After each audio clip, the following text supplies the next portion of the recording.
இயேசுவில் பிரியமான மாதா தொலைக்காட்சி நண்பர்களே, சகோதர சகோதரிகளே, அனைவருக்கும் இனிமையான வணக்கங்களும் வாழ்த்துக்களும்.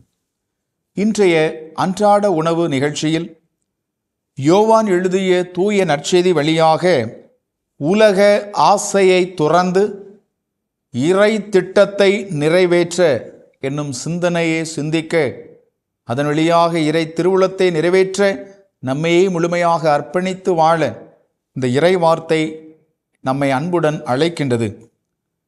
பரிசேயர்கள் சதுசேயர்கள் என்ற நற்செய்தி வழியாக பலவிதமான சதி திட்டங்களை தீட்டி இயேசுவை எப்படியாவது கொலை தீர்ப்புக்கு உள்ளாக்கி அவரை கொலை செய்ய வேண்டும், அவருடைய உயிரை பறித்துவிட வேண்டும் என்று திட்டம் தீட்டுகின்றார்கள். எனவே பரிசேயர்கள் சதுசேயருடைய மனநிலை பாருங்கள்.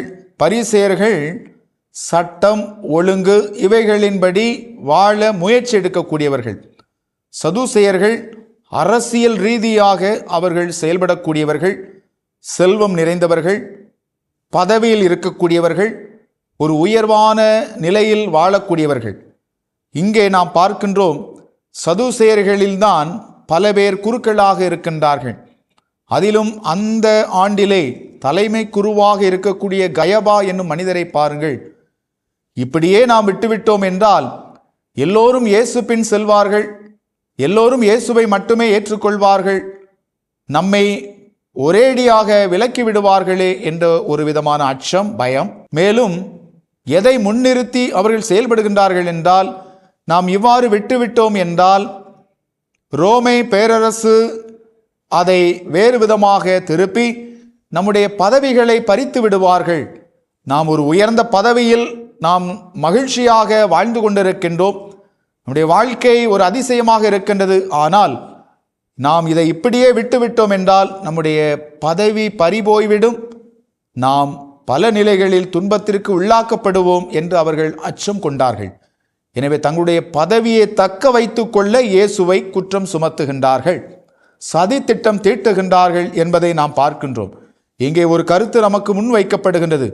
இயேசு கிறிஸ்து சரியோ தவறோ, அவர் சரியானதை செய்கின்றாரோ தவறானது செய்கின்றாரோ அதை அவர்கள் பொருட்படுத்தவில்லை.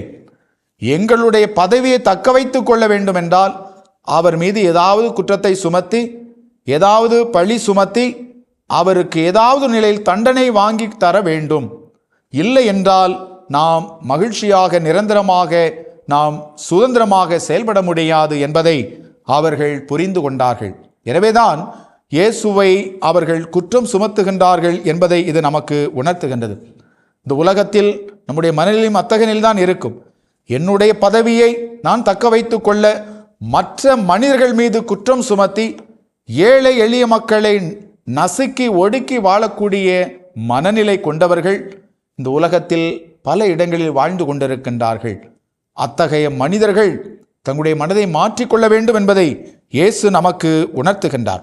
எனவே இங்கே பாருங்கள், கயபாவின் மனநிலை இந்த உலகத்தை காத்து கொள்ள வேண்டும், அதிலும் குறிப்பாக எங்களுடைய பதவியை காத்து கொள்ள வேண்டும், இதற்காக இயேசு தன்னுடைய உயிரை கொடுக்க வேண்டும்.